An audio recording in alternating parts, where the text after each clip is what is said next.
The cursor blinked on my laptop screen, mocking me with its steady rhythm, while I tried to remember what I'd been typing before Matteo walked past my desk. Again. For the third time in 20 minutes, which wasn't unusual, but today felt different. Today, he'd paused each time, his presence a tangible weight that made the air in my small office feel thinner. I was supposed to be finalizing the campaign metrics for our latest product launch, but my brain had turned to static the moment his cologne, something expensive and dark that probably cost more than my monthly rent, had drifted through my doorway during his first pass. My fingers hovered over the keyboard. The spreadsheet needed attention. The presentation needed polish. Everything needed to be perfect because Matteo Christensen demanded perfection. And in the 8 months I'd worked as his marketing executive, I'd learned that falling short wasn't an option. Outside my office window, Copenhagen's November rain painted the glass in diagonal streaks. The weather matched my mood, gray, uncertain, caught between what I wanted to ignore and what I couldn't stop noticing. "Know me." His voice came from my doorway, and I jumped slightly, my hand knocking against my coffee mug. Cold liquid sloshed over the rim onto my wrist. "Mr. Christensen." I grabbed a napkin, blotting at the mess while trying to look composed, trying to ignore how my pulse had kicked up simply because he'd said my name in that particular way. Low, deliberate, like he was tasting each syllable. He stepped into my office without invitation, which was typical. Matteo didn't ask permission. He moved through spaces like he owned them, which, technically, he did own this entire building and the 3 others that housed his business empire. But it was more than that. It was the way he carried himself. Tall frame, dark hair styled with casual precision. Suits tailored so perfectly, they looked like they'd been sewn directly onto his body. The Hansen account presentation. He moved to my desk, standing too close to be professional. "You're presenting it tomorrow." I thought Casper's no longer on the account. Matteo's gray eyes fixed on mine, and I felt pinned. "You're handling it. I need someone I can trust to represent our brand accurately." My mouth went dry. The Hansen account was massive, a hotel chain looking to rebrand their entire luxury division. Casper Rasmussen had been preparing for weeks, and now, 24 hours before the pitch, I was taking over. "I can do it," I heard myself say, even though panic was already climbing my spine.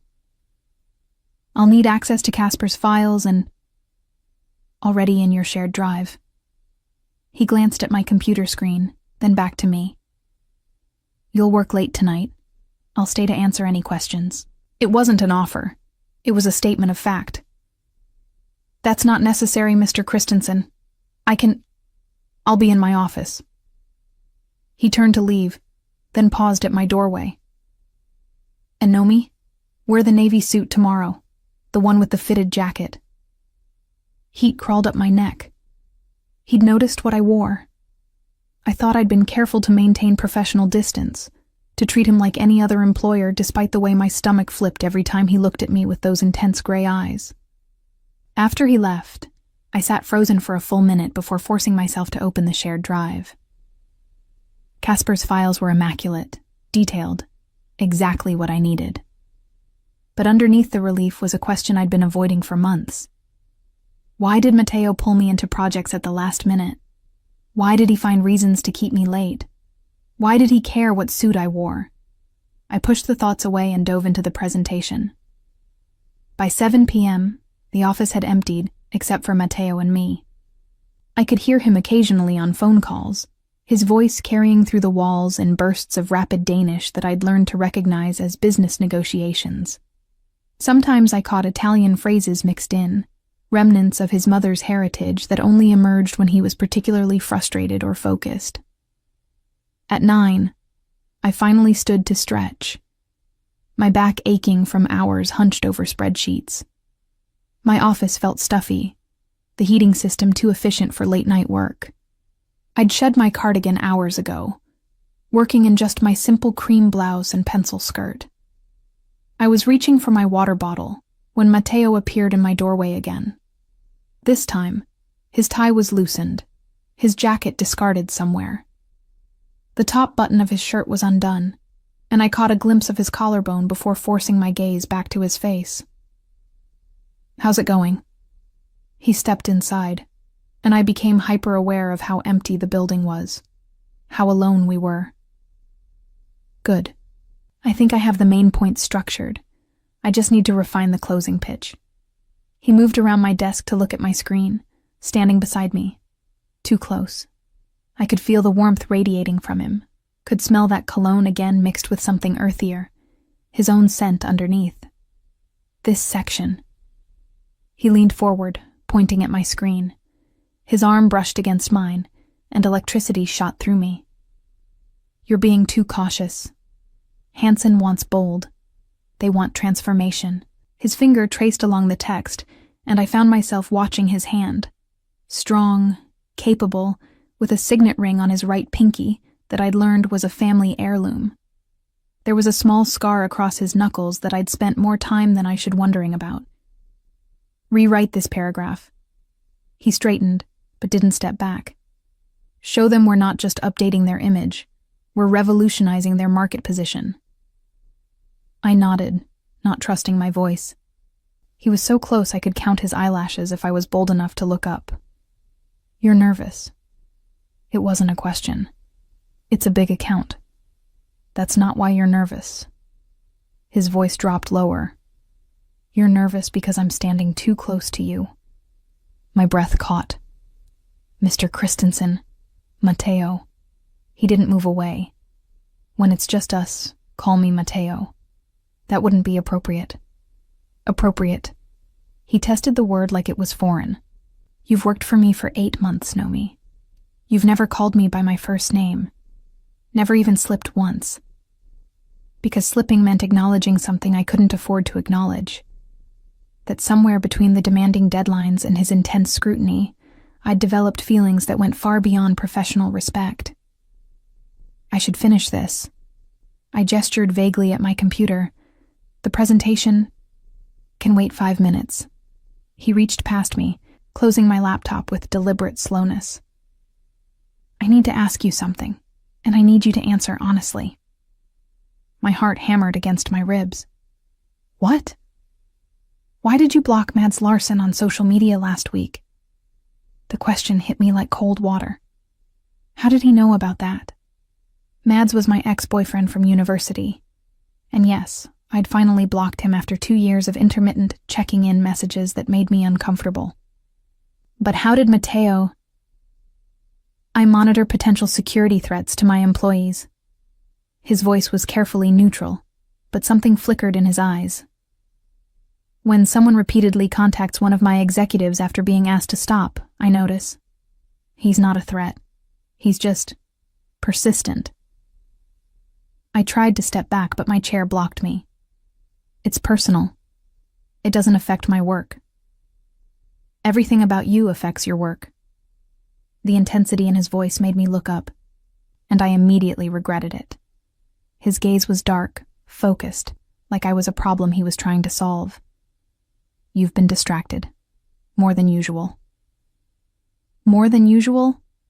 Defensiveness crept into my tone. "I complete every project ahead of schedule. My campaigns consistently outperform projections. If you're implying..." "I'm not criticizing your work." He cut me off gently. "I'm asking if you're okay." The concern in his voice disarmed me. Matteo Christensen, notorious for his ruthless business tactics, feared by competitors, known for dismantling careers with single sentences, was asking if I was okay? "I'm fine," I managed. "Mads and I dated for 4 years. We broke up 2 years ago. He struggles with closure. But I've handled it. By blocking him. By setting a boundary." I met his eyes, which is healthy and appropriate. Something that might have been approval crossed his face. Good. The silence stretched between us, heavy with things unsaid. I became aware of how late it was, how empty the building felt, how intimate this moment was despite the fluorescent lighting and office furniture. "You should go home."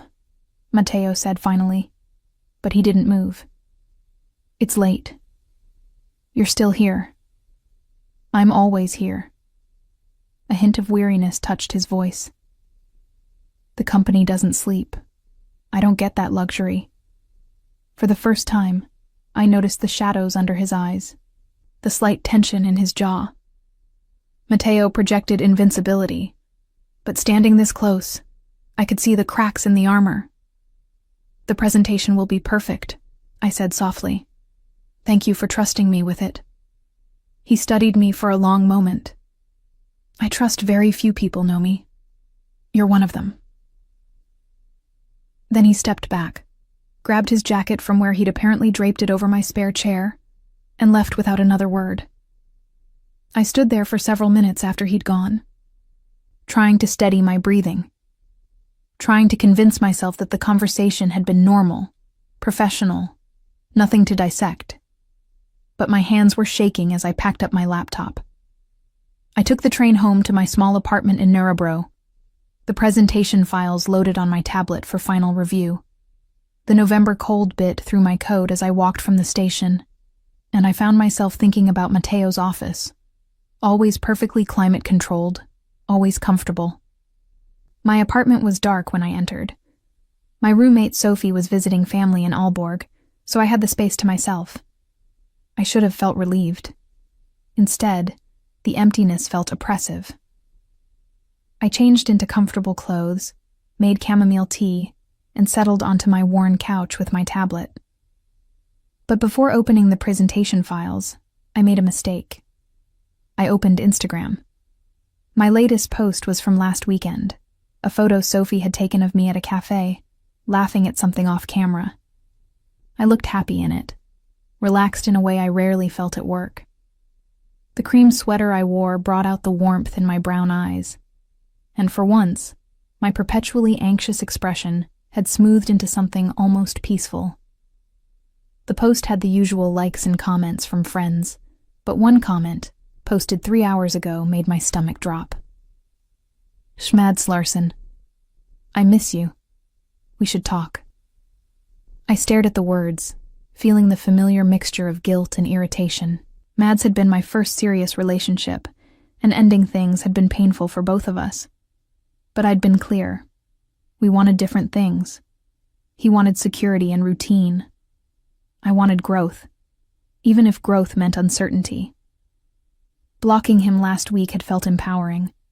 Seeing him circumvent it by commenting publicly felt violating. I was reaching to delete the comment when a new notification appeared. And Matteo Christensen replied, "My girl." My breath stopped. Matteo had Instagram? I'd never seen him use social media. His company had official accounts, but I'd assumed he delegated all that to the communications team. Yet here was his verified profile, minimal posts, thousands of followers, and a comment on my photo that had just exploded my carefully maintained professional boundaries. My girl. 2 words that changed everything. I didn't sleep. How could I, when those 2 words kept replaying in my mind like a glitch in reality? My girl, posted publicly where anyone could see. My colleagues, my friends, my ex-boyfriend who'd prompted this entire mess. By 6 a.m., I gave up on rest and showered, my movements mechanical. The navy suit Matteo had mentioned hung in my closet, and I found myself staring at it with a mixture of resentment and something more complicated. He'd noticed this suit specifically, which meant he'd been paying attention to my wardrobe, cataloging details I thought I'd kept invisible. The fitted jacket hugged my frame perfectly, professional but undeniably feminine. Paired with a silk blouse and modest heels, I looked capable, confident, like someone who could present a 1,000,000 account without her voice shaking, like someone who could confront her boss about crossing boundaries. My phone buzzed as I applied minimal makeup. A text from Sophie.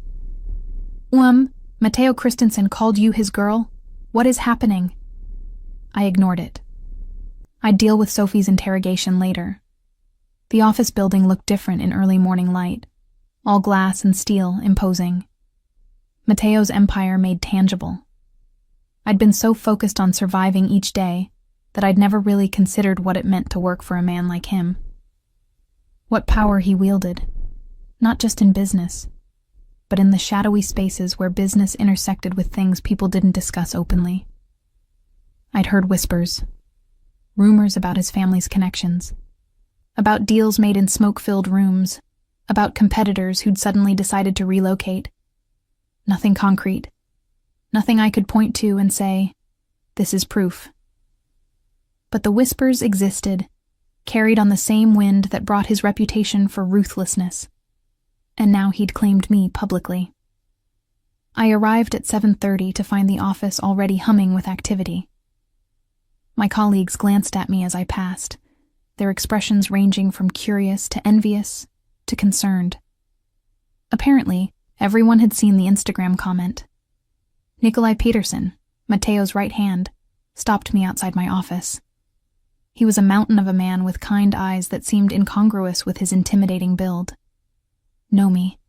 His voice was gentle. Mr. Christensen wants to see you before the Hansen presentation. 9 a.m. in his office. About the presentation? He didn't specify. Nikolai's expression was carefully neutral. But I'd prepare for multiple topics. After he left, I locked my office door and allowed myself exactly 3 minutes to panic. My breathing came fast and shallow, my hands trembling as I gripped the edge of my desk. What was I doing? I should march up to Mateo's office right now and demand he explain himself. Or I should quit. Or I should... A knock interrupted my spiral. Know me? Sophie's voice filtered through the door. Let me in. I unlocked it to find my best friend holding 2 coffees and looking determined. Sophie Hansen, no relation to the hotel chain she always clarified, was everything I wasn't. Bold, outspoken, unapologetically herself. We'd been assigned as roommates during university, and had been inseparable since. You look like you're about to throw up. She thrust a coffee at me. Drink, breathe, talk. I can't talk about this. He called you his girl on a public Instagram post. Sophie closed my office door behind her. That's not a can't talk about it situation. That's a requires immediate debriefing situation. I sank into my chair. I don't know what it means. It means your insanely hot, terrifyingly powerful boss just publicly claimed you. Sophie perched on my desk. Question is, how do you feel about that? How did I feel? Confused, terrified, exhilarated. Like I'd been seen in a way I'd been trying to avoid being seen for 8 months. He has no right, I started. Does he? Sophie interrupted gently. Know me. I've watched you pretend not to notice how he looks at you. How he finds excuses to keep you late. How he shows up wherever you are in the building like he's magnetically pulled to your location. That's just, he's particular about the work. He wants things done correctly. He wants you. Sophie's voice was matter of fact. And unless I'm completely misreading the past 8 months, you want him too. I opened my mouth to deny it, then closed it again. What was the point of lying to Sophie? She knew me too well. It doesn't matter what I want, I said finally. He's my employer. There are rules.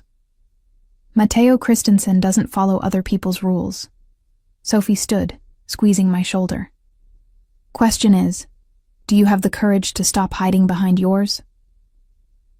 After she left, I spent the next hour perfecting the Hansen presentation, burying myself in work because work was safe. Work made sense. Work didn't require me to examine feelings I'd been suppressing since my 3rd week of employment, when Mateo had stayed late to help me debug a campaign crisis, and I'd glimpsed the brilliant, focused mind beneath the intimidating exterior. At 8:50, I gathered my materials and headed to Mateo's office on the top floor. His assistant's desk was empty. She didn't arrive until 9, so I knocked directly on his door. Come in. He was standing by his floor-to-ceiling windows, hands in his pockets, looking out over Copenhagen. The morning light turned his dark hair almost bronze, highlighting the sharp planes of his face. He wore another impeccable suit, charcoal today, and I found myself remembering Sophie's words. Insanely hot. Know me. He turned, and his eyes traveled over me slowly, cataloging the navy suit. Perfect. You wanted to see me before the presentation. I did. He moved to his desk, leaning against it casually. Too casually. Like he was trying to appear relaxed when every line of his body radiated tension. About last night. My stomach clenched. The Instagram comment. Yes. It was inappropriate. I forced steel into my voice. It crossed professional boundaries and put me in an uncomfortable position. I need you to delete it and refrain from... No. The single word stopped me cold. No? I repeated. I'm not deleting it. He crossed his arms. And I'm not apologizing for it. Anger flared in my chest. Hot and sudden. You can't just... You had no right... Your ex-boyfriend commented on your photo saying he missed you. Mateo's voice was controlled, but something dangerous lurked underneath. After you blocked him, after you set a boundary, he violated that boundary publicly, and I responded. By claiming ownership of me, by making it clear you're not available. He pushed off the desk, moving toward me. There's a difference, not in how it looks to everyone in this office. My voice rose despite my efforts to stay calm. Not in how it makes me appear to clients, to colleagues. How does it make you appear? Like I. I couldn't finish the sentence. Like you're mine. He closed the distance between us. Is that what bothers you, Nomi? The implication, or the fact that it's true? It's not true. I'm your employee. That's all. Is it? His gray eyes pinned me. Then why do you avoid looking at me during meetings? Why do you leave rooms the moment I enter them? Why do your hands shake every time I stand too close? Because you terrify me, I wanted to say. Because I feel things for you that I have no business feeling. Because when you look at me like you're looking at me right now, I forget every reasonable objection I've ever had. This is inappropriate, I managed. I could report this to HR. You could. He didn't back away. You won't. You're that confident? I'm that observant. His voice softened slightly. I know you know me. Better than you think. I know you stay late not because I ask you to, but because you lose yourself in the work. I know you prefer tea to coffee, but drink coffee because it's what's available in the break room. I know you touch your grandmother's ring when you're nervous. His gaze dropped to my right hand, where I was indeed spinning the delicate gold band I never removed. I know you're brilliant and underestimated and so careful about letting anyone see who you really are. My throat tightened. Stop. Why? Because I'm saying things you don't want to hear? Or because you've spent 8 months pretending you don't feel what I know you feel? You don't know what I feel. Then tell me I'm wrong. He was so close now I could feel his breath. Tell me you don't think about me when you're alone. Tell me you don't notice when I'm watching you. Tell me the idea of being mine doesn't send heat through your entire body. I couldn't. God help me. I couldn't lie with him looking at me like that. This can't happen, I whispered instead. You're my boss. There are rules. I don't care about rules. His hand came up, fingers ghosting along my jaw without quite touching.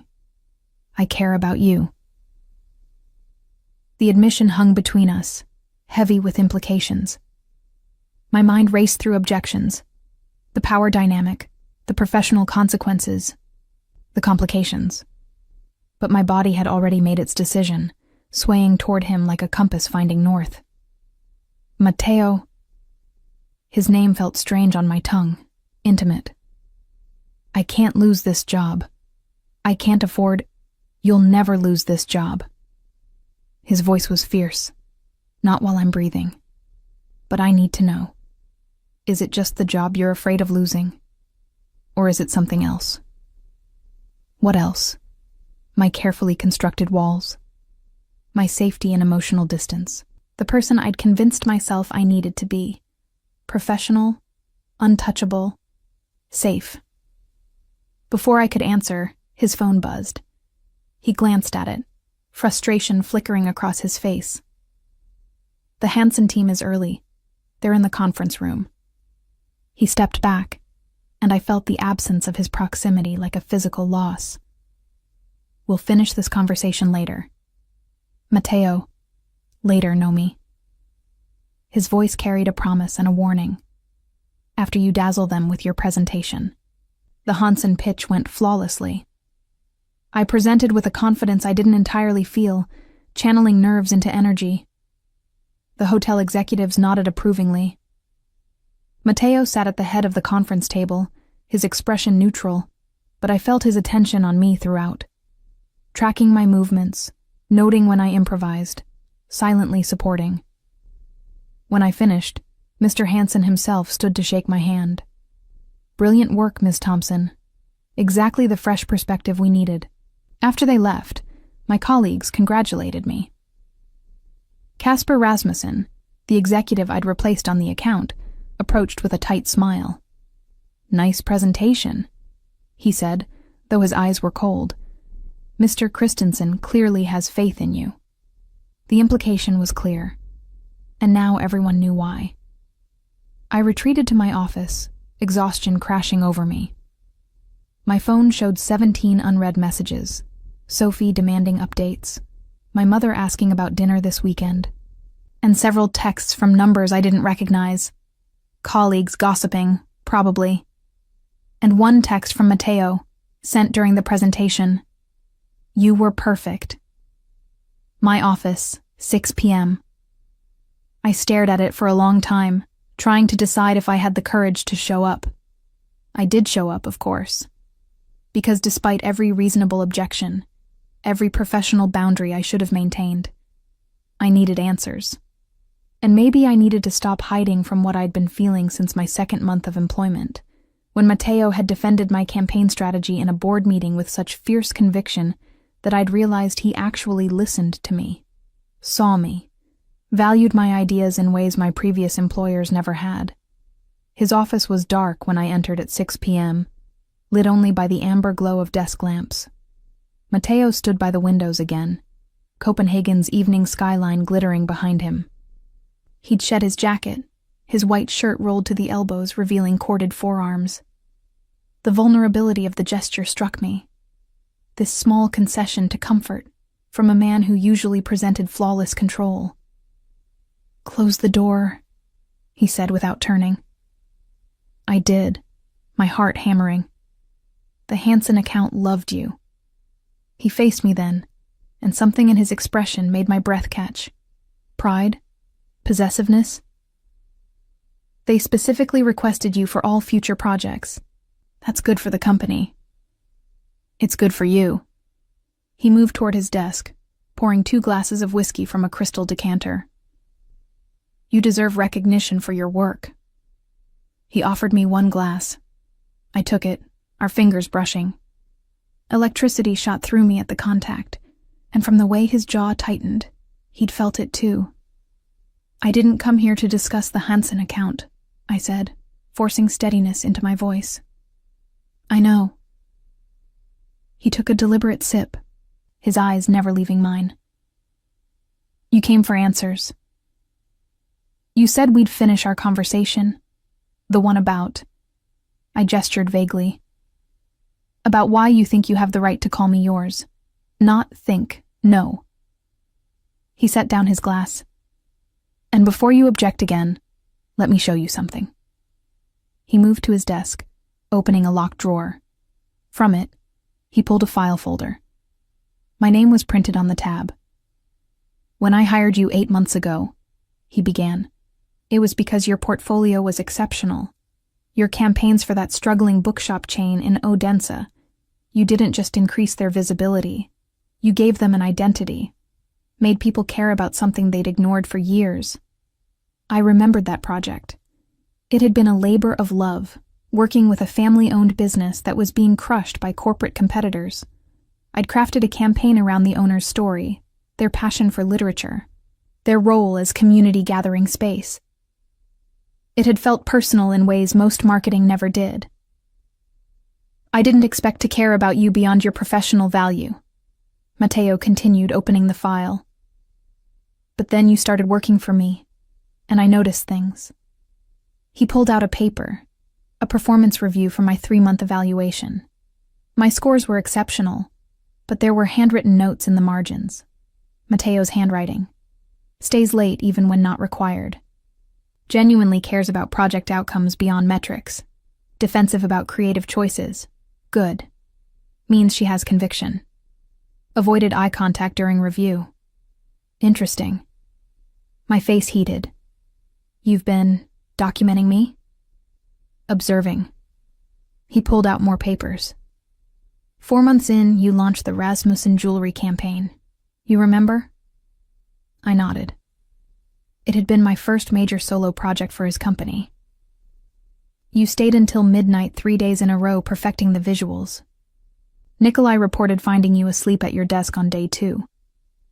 He handed me a photo, one I'd never seen. Me, slumped over my keyboard, exhausted. Someone had draped a blanket over my shoulders. You did this? I touched the photo. I told Nikolai to make sure you were warm, to order food to your office. His voice was soft. Even then, I knew I was in trouble. Trouble? You consumed my thoughts. He met my eyes directly. I'd be in critical negotiations, million-kroner decisions, and I'd wonder if you'd eaten lunch, if you were cold, if that Mads idiot was bothering you again. My mouth went dry. Matteo.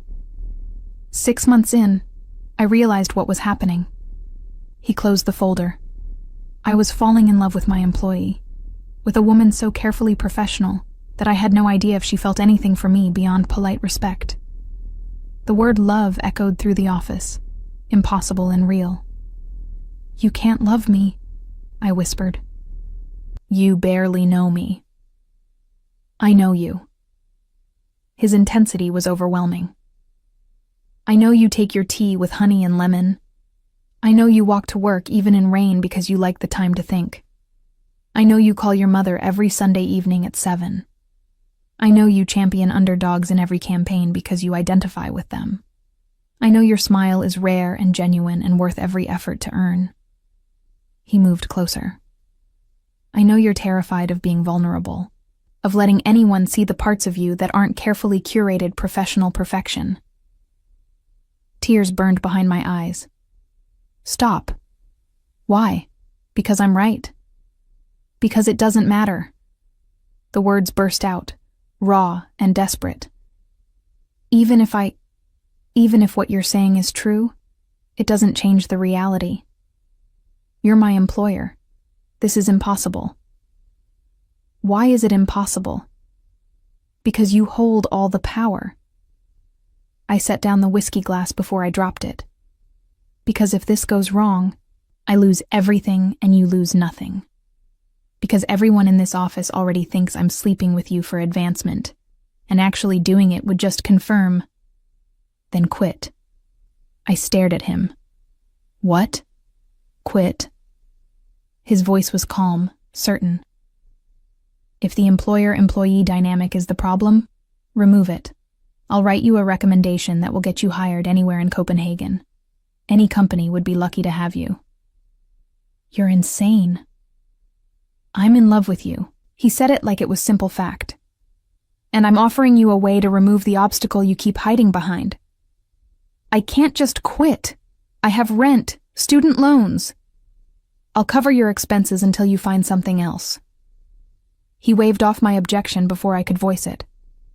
Not as payment, as support. The way people who care about each other offer support.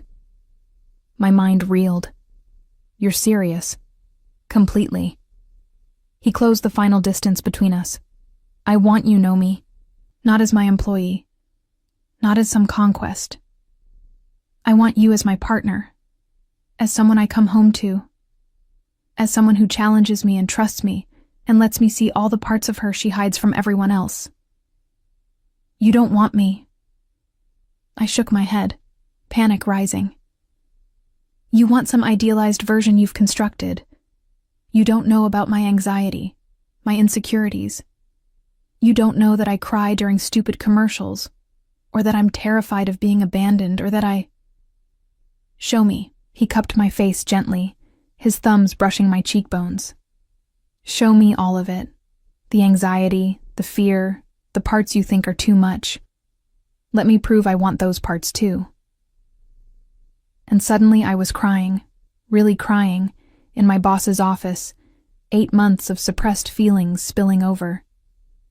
Mateo pulled me against his chest, one hand cradling the back of my head while the other pressed against my lower back. He didn't shush me or tell me to stop. He just held me, solid and warm, while I soaked his expensive shirt with tears. I'm so tired, I admitted against his chest. Tired of being careful, of hiding. Then stop hiding.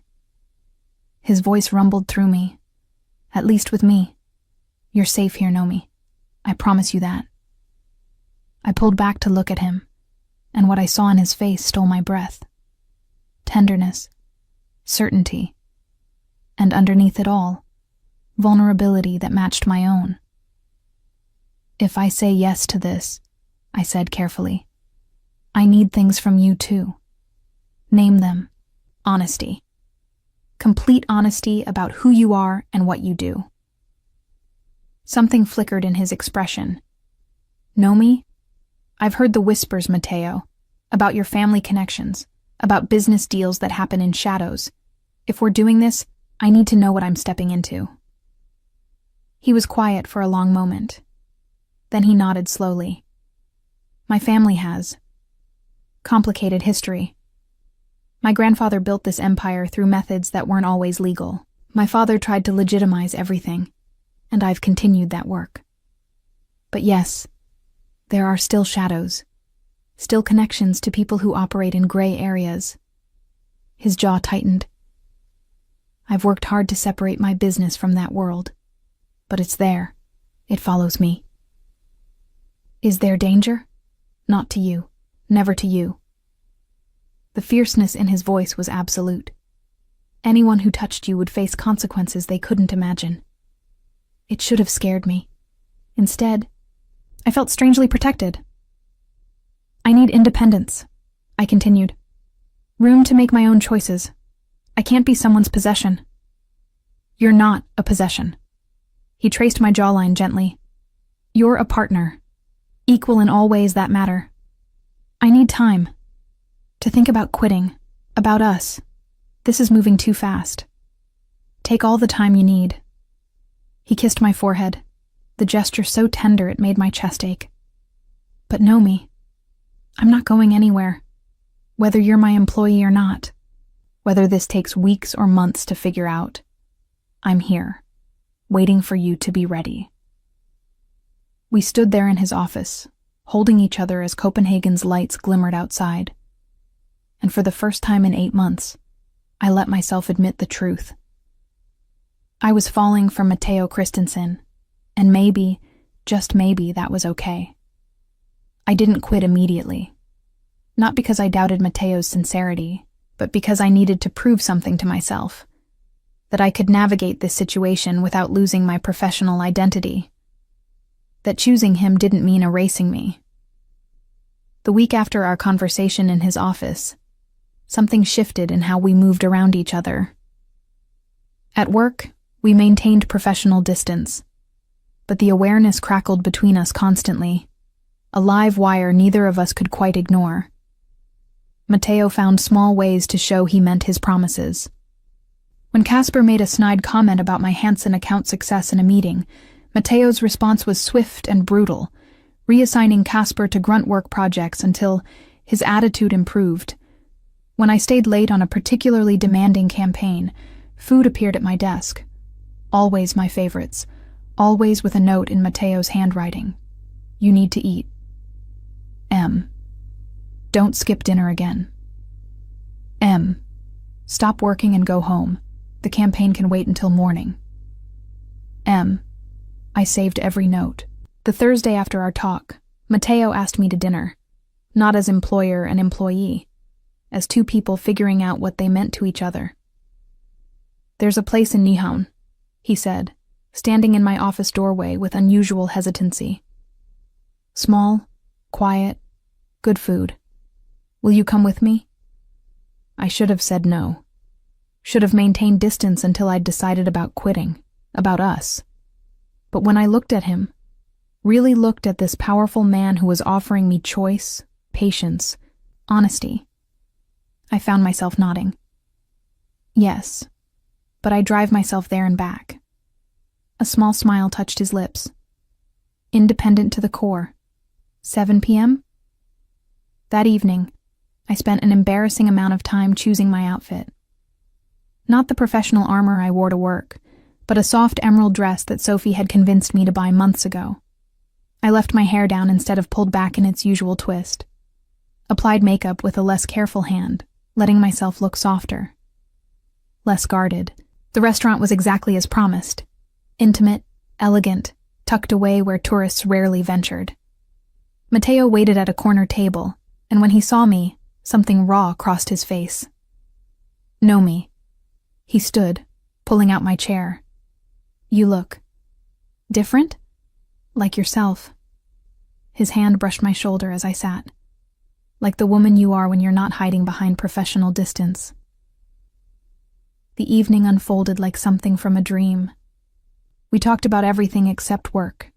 His childhood in Copenhagen, my years at university, his complicated relationship with his father, my close bond with my mother. He asked questions that showed he'd been paying attention for months, and I found myself answering honestly in ways I rarely did. Tell me about Mads, he said eventually, his voice carefully neutral. The real story, not the professional summary. I twirled my wine glass, gathering courage. We met in my second year of university. He was safe, predictable. I thought that was what I wanted. Someone stable who wouldn't challenge me too much. I met Mateo's eyes. But safe turned into stifling. He wanted me to settle, to accept limitations. When I got the opportunity to interview at your company, he asked me not to go. Said I should stick with the small marketing firm where I was barely making rent. But you went anyway. I went anyway. I smiled slightly. Best decision I ever made, even though it meant ending a 4-year relationship and starting over alone. You're never alone anymore. Mateo's hand covered mine on the table.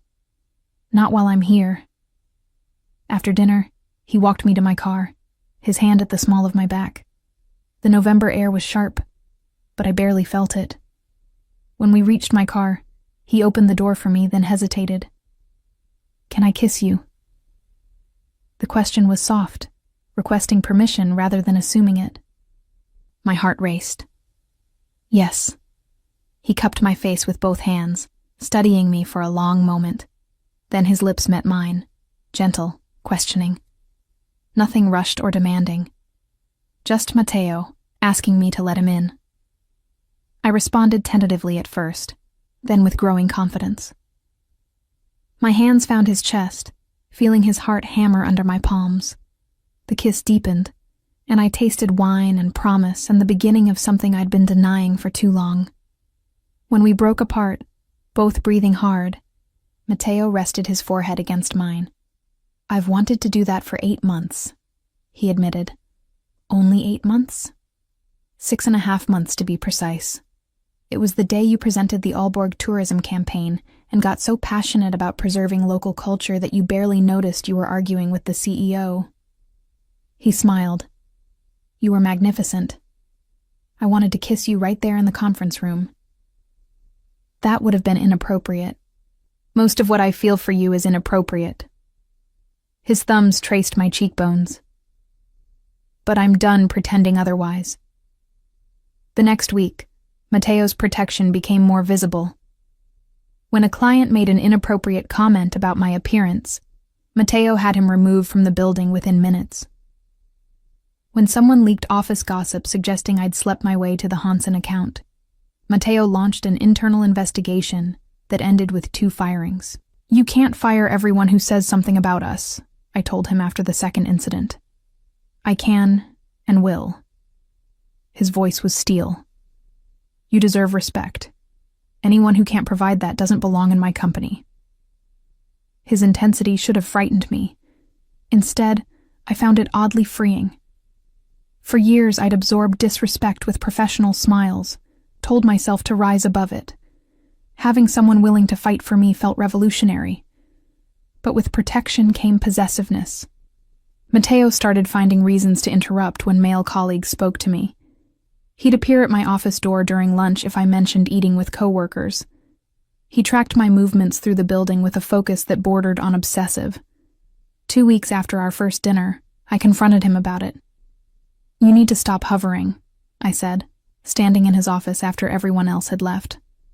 "I appreciate the support, but this is getting excessive." "Excessive?" He looked genuinely confused. "I'm ensuring your safety." "I'm in an office building, Matteo, not a war zone." "You don't know what people are capable of." Something dark flickered in his expression. "Especially people who feel threatened by your success." "So you're going to follow me everywhere? Monitor every interaction?" "If necessary." "That's not protection. That's control." The word hung between us, sharp-edged. Matteo was silent for a long moment. Then he sank into his desk chair, running a hand through his hair, a rare gesture of frustration. "You're right." His voice was low. I'm not good at this, at caring about someone this much.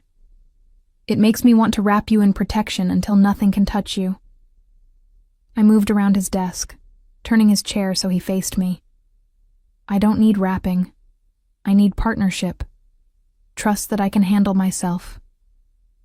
"I know you can handle yourself, but that doesn't stop me from wanting—" He cut himself off. "Wanting what?" "To keep you safe. To make sure no one hurts you the way—" He looked away. "The way my mother was hurt." The admission startled me. Matteo rarely mentioned his mother. "What happened to her?" I asked gently. "My father's business associates." His jaw tightened. "They thought they could pressure him through her. They were wrong. But she paid the price for their attempt."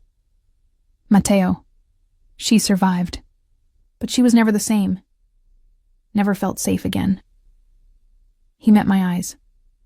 "I won't let that happen to you. I can't." Understanding dawned. "So this isn't about controlling me. It's about protecting me from your world." "Both." He pulled me between his knees, his hands settling on my hips. "I want you, Nomi. But I know what wanting you means, the risks it brings. And I'm terrified of those risks touching you." I threaded my fingers through his hair. "Then give me information instead of protection. Tell me what to watch for. Trust me to be your partner, not your responsibility." He looked up at me with such raw emotion that my breath caught. "I don't deserve you." "Probably not." I smiled slightly. "But you're stuck with me anyway." He pulled me down into his lap, and I went willingly. We kissed slowly, thoroughly, learning each other without urgency. His hands mapped my body with reverent attention, and I found myself relaxing against him in ways I'd never relaxed with anyone. "Come home with me," he murmured against my throat. "Not for, just to be together. Let me cook you dinner. Let me show you who I am outside this office." "Okay." The word felt like a leap, but I was ready to jump. Matteo's home was a penthouse in Urestad, all sleek lines and floor-to-ceiling windows overlooking the city. But what struck me most wasn't the obvious wealth. It was the signs of actual living. Books scattered on surfaces, a guitar in the corner, photos on shelves showing a younger Matteo with people who must be family. "You play guitar?" I touched the instrument gently. Badly. He shrugged out of his jacket, suddenly looking less like a powerful executive and more like a man letting someone into his private space. My mother taught me. I never got very good, but I kept it after she. He didn't finish the sentence. I picked up a photo frame. Matteo, maybe 19, standing between an elegant woman with his eyes and a stern-looking older man. Your parents? Shortly before my mother's incident. His voice was carefully neutral. Before everything changed. I set the photo down, turning to face him. Tell me about it, the real story. So he did. We sat on his modern couch, Copenhagen glittering below us, while Matteo talked about growing up in a family where business and danger intertwined. About his grandfather's original empire built on black market shipping during the Second World War. About his father's attempts to legitimize everything. About the rivals who'd tried to pressure his father through his mother, leaving her traumatized even though she physically survived. I was 20, he said quietly. Old enough to understand what happened, but too young to prevent it. My father became paranoid after that. Controlled everything. Trusted no one. I swore I'd never be like him. He laughed without humor. But here I am, tracking your movements, firing anyone who looks at you wrong. You're not him. I took his hand. You're trying to protect, not control. There's a difference. Is there? It doesn't feel different when I'm obsessing over whether you ate lunch or if that Casper idiot said something to upset you. The difference is, you listen when I tell you to stop. I squeezed his hand. You're aware enough to recognize your behavior. That's not your father. That's you trying to do better. He pulled me against him, and I nestled into his side, feeling the solid warmth of him. We stayed like that for a long time, not speaking, just existing together. Eventually, Matteo cooked. Actual cooking, not ordering in. He moved around his kitchen with surprising competence, making pasta carbonara while I watched from a bar stool, asking questions about the recipes his mother had taught him. She was French originally, he explained, stirring cream. Met my father during a business trip to Paris. Everyone said it wouldn't work. Different worlds, different expectations. But they loved each other fiercely, until they couldn't anymore. What changed? Fear. He plated the food with precision. Fear of losing each other. It consumed them until there was nothing left but the fear. That won't be us, I said, with conviction I didn't entirely feel. No? He set a plate before me. How can you be sure? Because we're talking about it. Because you're letting me see this side of you. Because I'm choosing you with full knowledge of what it means. I took a bite of pasta. Perfect, of course. Your parents didn't have that choice. The danger was forced on them. But you're giving me all the information, letting me decide if this is worth the risk. And is it? His eyes were intense. Worth the risk? I set down my fork, meeting his gaze steadily. I quit today. Matteo went absolutely still. What? I submitted my resignation this afternoon, effective in 2 weeks, per my contract. My heart raced as I said it aloud. I'm taking the leap, Matteo. I'm choosing you. The relief that crossed his face was profound. He rounded the counter, pulling me off the bar stool into a fierce embrace. You're sure? He asked against my hair. You're completely sure? Terrified, but sure. I pulled back to look at him. I have interviews lined up at 3 companies, all of them excited about my work. I'll be fine professionally. You'll be more than fine. You're brilliant. He kissed me, deep, claiming, celebratory. When we broke apart, both breathing hard, he rested his forehead against mine. 2 weeks. Then you're mine completely. I'm mine completely, I corrected gently. But yes, I'm yours too. Those final 2 weeks at Mateo's company were surreal. Everyone knew I was leaving, though the official reason given was pursuing new opportunities.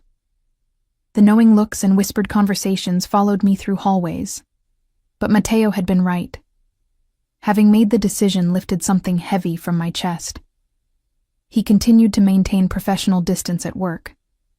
But in private, his restraint crumbled.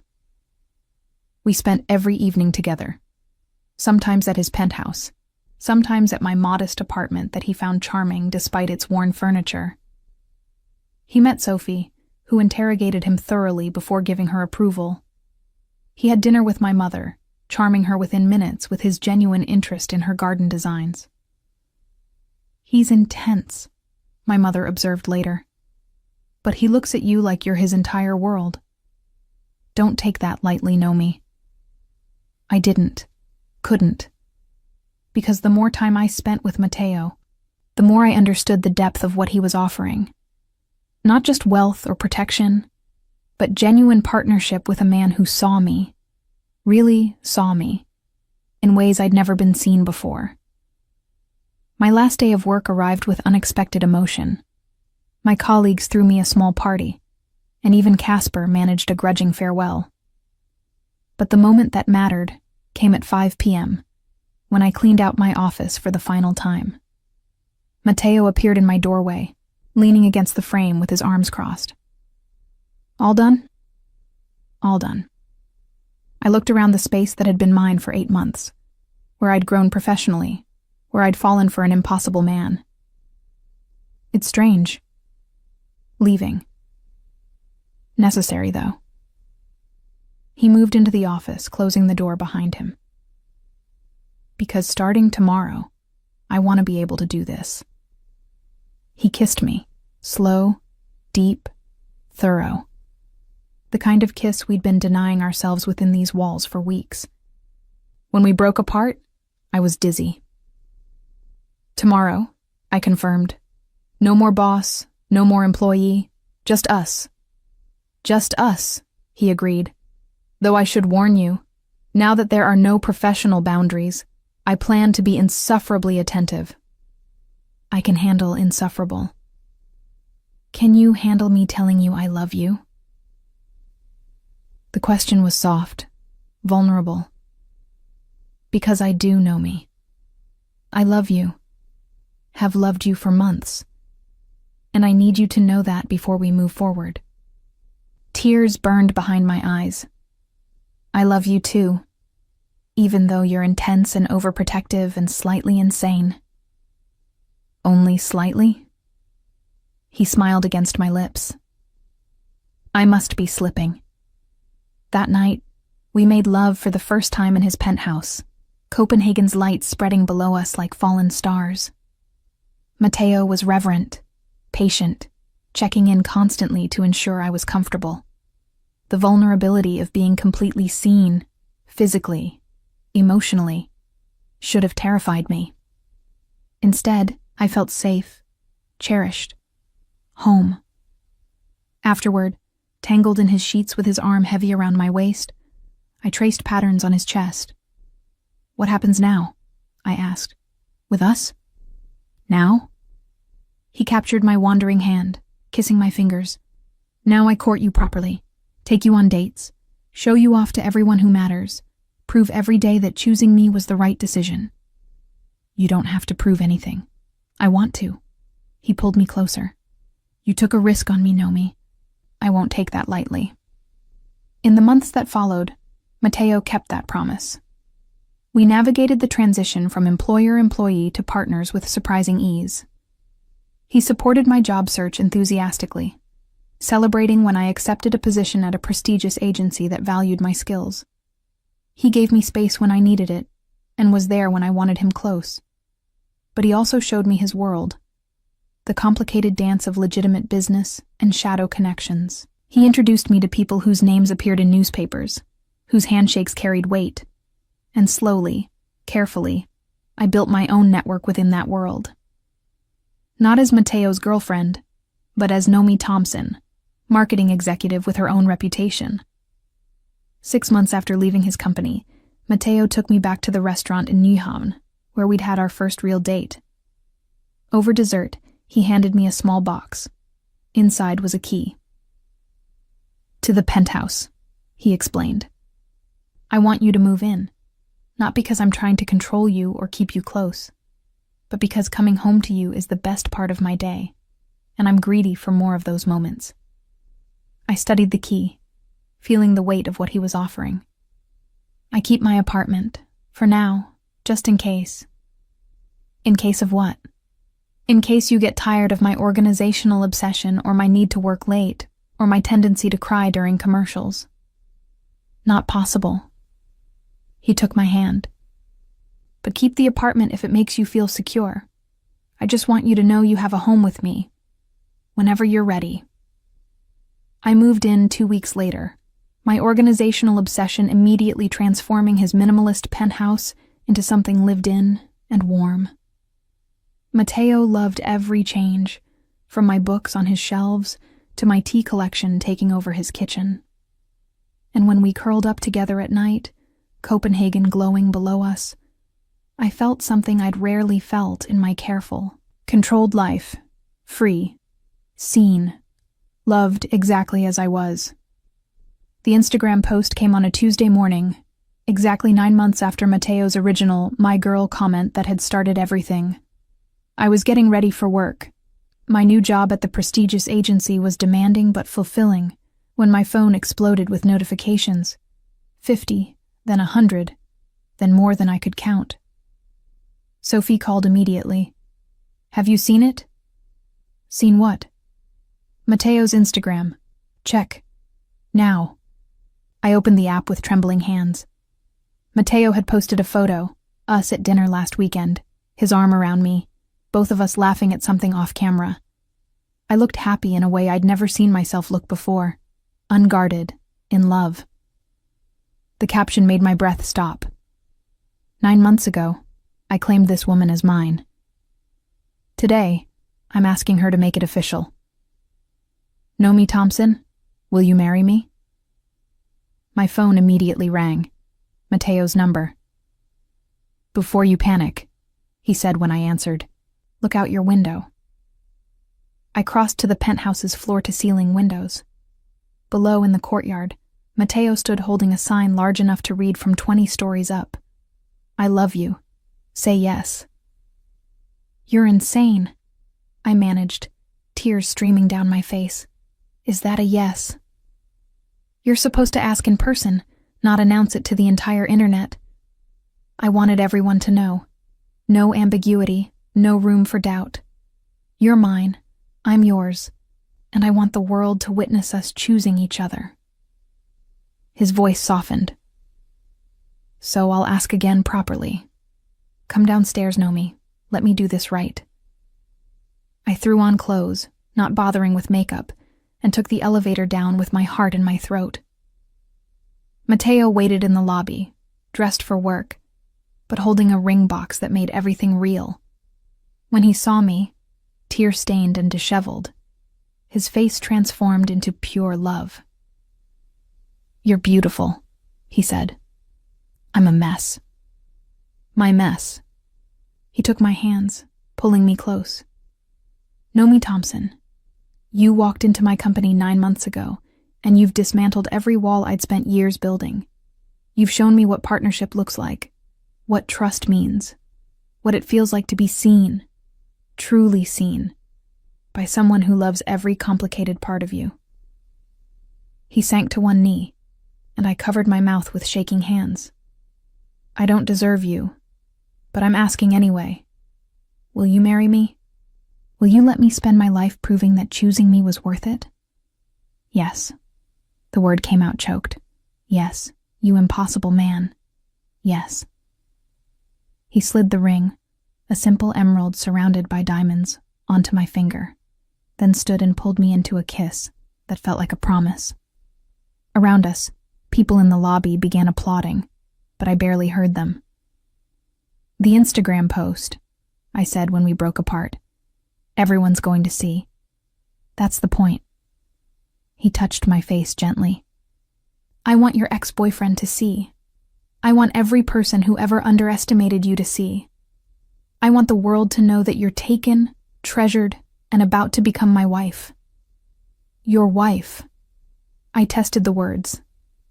That's terrifying. Good terrifying or bad terrifying? Both. I laughed through tears, but mostly good. The months leading to our wedding were chaotic and perfect. My mother cried when we told her, then immediately began planning with an enthusiasm that both charmed and overwhelmed Matteo. Sophie became my self-appointed wedding coordinator, handling details with military precision. Matteo's family was more complicated. His father attended our engagement dinner but said little, his disapproval evident. But his mother, recovered now, though forever changed, embraced me warmly. He needs you, she told me quietly during that dinner. More than he'll ever admit. You soften him without diminishing him. That's rare. The wedding itself was small, intimate. Just family and close friends in a ceremony overlooking the water at Kronborg Castle. I wore a simple dress that made me feel like myself. Elegant, but not ostentatious.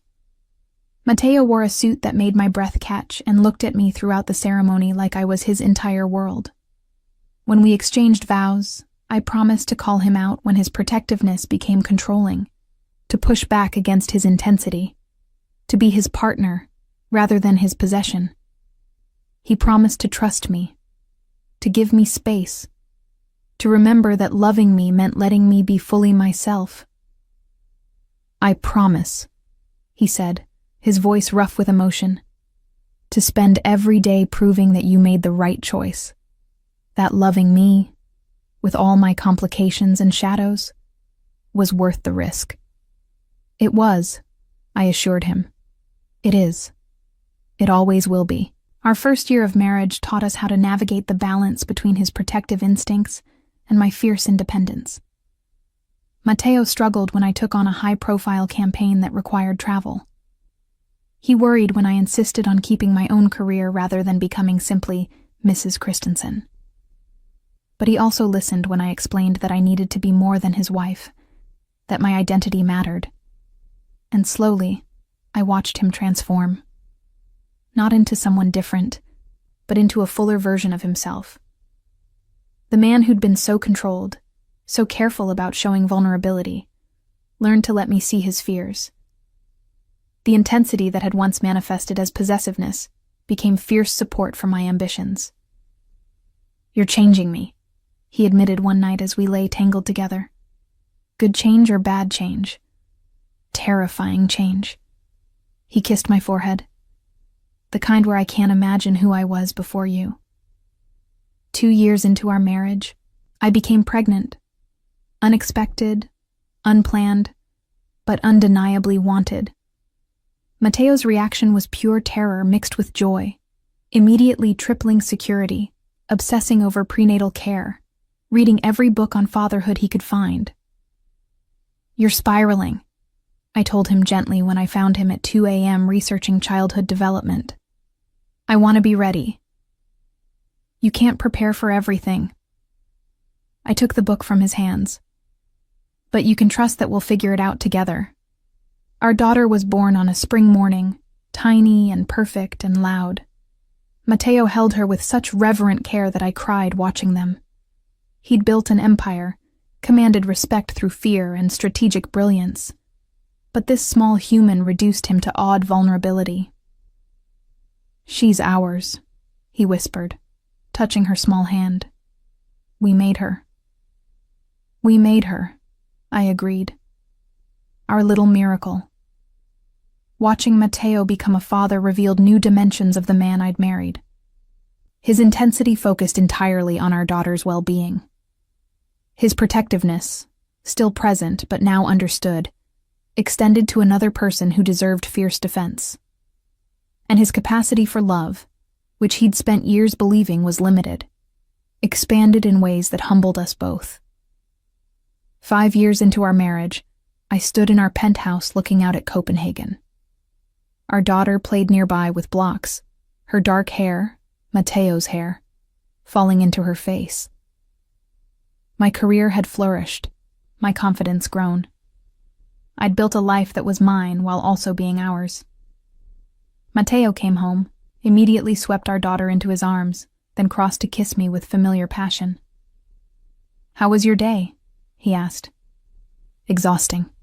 Brilliant. Yours?" "Better now." He pulled me close, our daughter between us. This is what I needed. Not just you, though you're everything, but this life we've built. This family. "No regrets?" I teased. "About the intense, overprotective tendencies? About falling for your former employee?" "Not a single one." He kissed me again. "Best decision I ever made was putting that Instagram comment on your photo." "You mean the territorial, possessive comment that announced to the world I was yours?" "Exactly that one." His smile was unrepentant. "Because it led to this. To you saying yes. To everything that matters. And looking at my husband. This impossible, intense, deeply loving man who'd seen me when I was hiding. I knew he was right. Some loves were safe. Some were expected. But ours? Ours was the kind that changed everything. The kind that demanded courage and honesty and constant choosing. The kind that was worth every risk, every complication, every moment of vulnerability. The kind that transformed two guarded people into partners who'd built something real. "I love you," I said simply. "I know." He touched my face gently. "And I'll spend the rest of my life making sure you never regret saying yes." Our daughter tugged at Mateo's sleeve, demanding his attention, and we both laughed. This beautiful, complicated, perfectly imperfect life was what we'd built together. And it was everything. When a powerful man learns to kneel, not in weakness, but in devotion, that's when true partnership begins. Nomi's journey from hiding in professional boundaries to embracing bold, authentic love reminds us that the most transformative relationships don't diminish us. They reveal who we've always been beneath the fear. If you've ever found yourself choosing courage over comfort, I'd love to hear about it. What's one moment when you stopped hiding and let someone truly see you? Hit like if this story touched your heart, and share your own moment of choosing love despite the fear.